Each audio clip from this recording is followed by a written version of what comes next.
Hello everyone, I am Surrendalot Reviews, and I'm back, and I'm ready to look at some more Star Wars Clone Wars, or at least the second part. But before I get started, make sure to like, comment, subscribe, and if I can't convince you, perhaps this picture of my cat will convince you. And, random fact about my cat society is that they pay mercenaries in exposure. But without further ado, let's get into this! So, basically, Star Wars Clone Wars Part 2, I guess I'll just call it, is, well, the second part of this video if you want to go watch it. But without further ado, let's get into this! So, the second part starts off right where we left off, where Fordo is actually going to go back up Ki-Adi-Mundi. And in the process, he ends up getting some of his troops to, get some survivors, and they arrive just in time to save Ki-Adi-Mundi. And General Grievous ends up actually making pretty short work of some of the clones, and they actually kind of have to get a massive gunship to back them up. And, well, they have to ultimately retreat because otherwise then the survivors are going to die. And then General Grievous says this here. Run,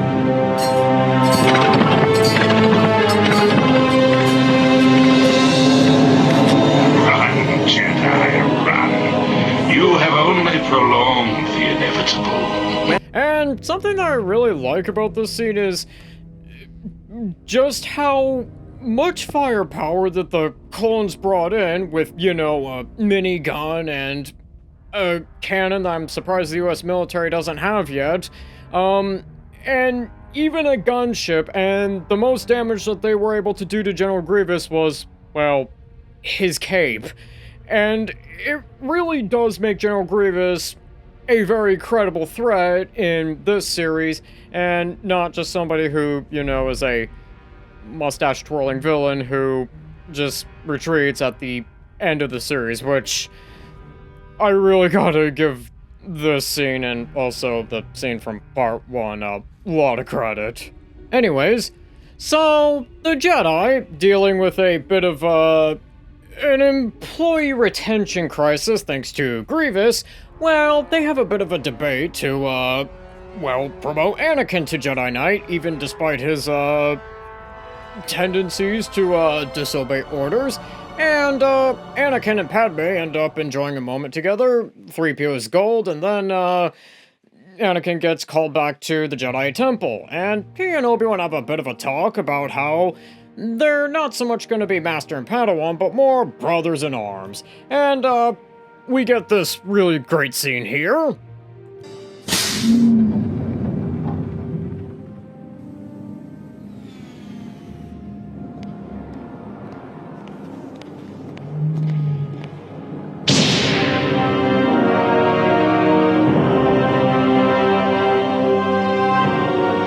Step forward, Padawan.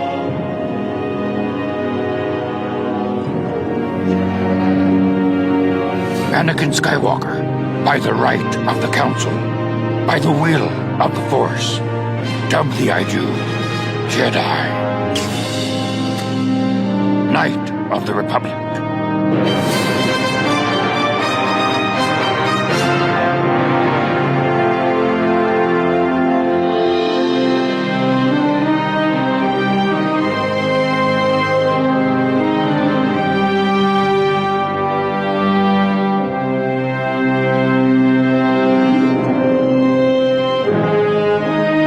And one thing that I really like in this scene is, well, the music. And the music really does a good job at selling this scene, and I guess I also really like how Yoda basically just cuts off Anakin's Padawan braid, kind of showing, I guess that this part of his journey has been cut off and is over, and it's on to a new part of his journey. And I also really like the part with Padme, which that is just a really sweet moment. And I really wish we got a bit more moments like that in Star Wars The Clone Wars, and also in some of the prequels, but overall, I really like that scene. Anyways, so Anakin, who is now a Jedi Knight, and Obi-Wan Kenobi go and siege this planet here. And, Anakin has a way to, basically speed up the siege by just going underneath and, destroying the generator, and he and Obi-Wan end up successfully doing that. And then they are told by Chancellor Palpatine, who is totally not just a secret Sith Lord, who just conveniently has intel that's better than anybody else in the Republic, and, Mace Windu tell Anakin Skywalker and Obi-Wan that, well, there's something weird going on this planet, and Grievous might be there, and so they go there. And, well, in the process, they find out that something's a bit weird with the weather, and Anakin accidentally interrupts a, coming-of-age trial, and, yeah, he ends up having to go complete the trial for the, people there. And, we get this scene that is totally not foreshadowing for any events in the future.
I mean, what's next? Is the, cave mural going to, predict that the, Chancellor could probably just be a secret Sith Lord this whole time that has basically just started this war, so now he can basically grant himself some emergency powers to, basically make himself Supreme Emperor for life? You know what? You're right. That's just a silly thought of mine. Anyways, so Anakin Skywalker is actually not that far from a, place that apparently they are doing some really unethical experiments with some of the local warriors there, and Anakin Skywalker gets to witness firsthand as to what they're doing, and he tries to stop it, but unfortunately the CIS have a bunch of warriors already, well, mostly ready, but untested, and yeah, he has to fight them. But luckily, that warrior, who was being turned into one of those guys, is currently broken free and basically tells Anakin to destroy the belts, and so Anakin and the other local warrior end up destroying the army, or at least destroying the belts, and they join him in taking back their planet, and Anakin Skywalker has to go destroy this thing here. And Anakin Skywalker ends up, having to sacrifice a hand to, basically destroy this thing that would be probably not exactly passing an EPA inspection, and in doing so, he actually reverses a lot of the environmental damage to this planet. And then he goes after some of the Separatists, and the, local warriors end up actually, destroying some of their, prosthetics, and they return, and all's all that ends well in the planet, at least mostly. They're still going to be having a lot of scars going forward.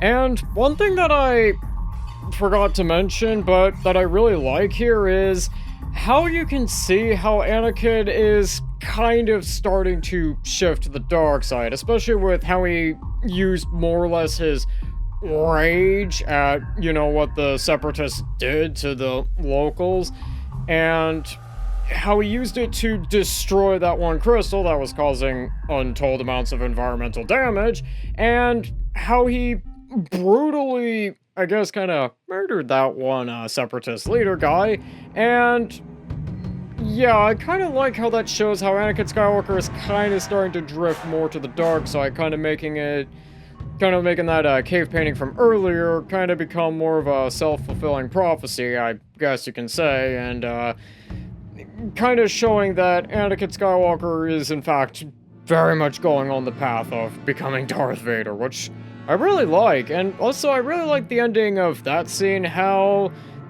despite the fact of what the Separatists did to the local warriors, they're able to more or less mostly heal despite all the damage that the Separatists did to them. Anyways, so the next part basically starts with the Separatists, well, winning on a bunch of planets, and General Grievous gets some training from Count Dooku here, and apparently he's planning a big all-out assault on the Republic. And it turns out this big all-out assault is happening actually right on Coruscant, and is definitely not just gonna segue into Episode 3 pretty nicely. And in the battle, a lot of really cool things happen, like how Mace Windu basically just slices open a vulture droid and basically just takes control of it by just, using its circuits, kind of like how you would handle a horse. I'm really not sure how that would work in real life, but that's still pretty cool. Or this part where Yoda basically just uses the Force to slowly dismantle the droid army in that area, and then has to go save another area. Or how this guy here with horns ends up just going and taking a ship from the Separatists and using it all against the Separatists. Or the part where Fordo ends up doing this here up until Yoda and Mace Windu show up to basically push the Separatists back. You know, if I was just gonna go over more of go over these scenes more in detail, most of it would just be me yelling fuck yes at everything I see. I mean, despite the fact that I'm not really sure how slicing open something and kind of controlling it like a horse would work, I was just thinking just how awesome that scene is, and I also really just like how Fordo goes all Rambo, how that one guy with the horns basically just does what I did in the original Star Wars Battlefront 2.